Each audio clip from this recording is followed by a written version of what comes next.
Okay, guys, I can't resist. I'm calling out a friend, and we're good enough, I think, and tight enough that he's going to accept this. But I was literally driving down the road thinking about this when I got a message, and he had seen a video that I had posted earlier about the Communist Manifesto.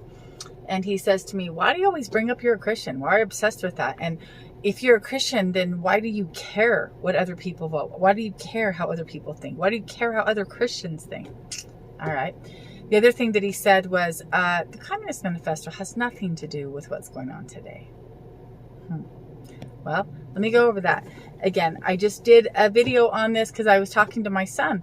My kid is seeing things. He understands. He's hearing abortion. He's hearing gay pride. How do these kids not see this? Of course, they're not living under a rock, right? So I'm having this conversation with him, and he's so good about it. He's 9 years old. And, you know, I think that we need to be teaching our kids. They're sure not learning this in the schools, can tell you that. So let me explain to you why I bring up both of the Christianity and the Communist Manifesto when I'm talking about anything political or spiritual. First of all, the Communist Manifesto, if you're not aware of what it is, and this is no offense to anybody because they don't teach us this in school. You got to go dig for this. Karl Marx was a communist, and he promised to dethrone God.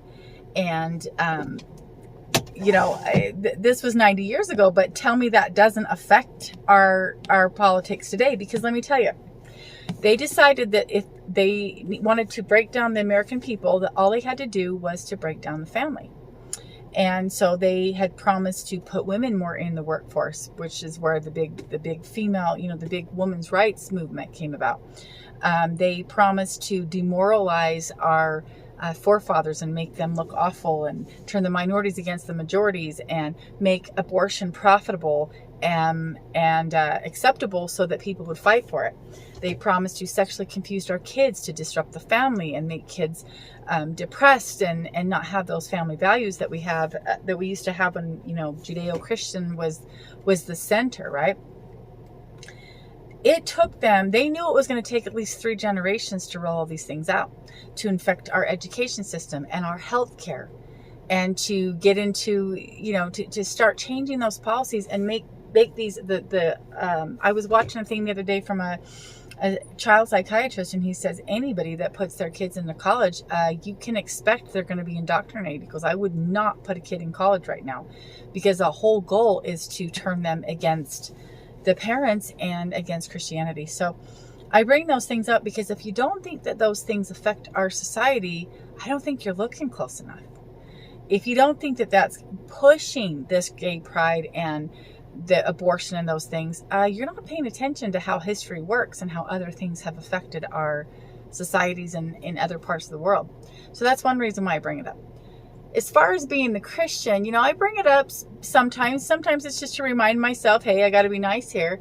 But here's the thing. When you say it's not my business, has anybody ever heard of the days of Noah? Does anybody ever wonder why the scholars actually parallel us to the days of Noah? When I was a kid, I used to think that everybody in the world was evil except for Noah, because that's kind of what I was taught. But that's not really true. There were people following God. There were people worshiping God. But what had happened was they simply said, you know what?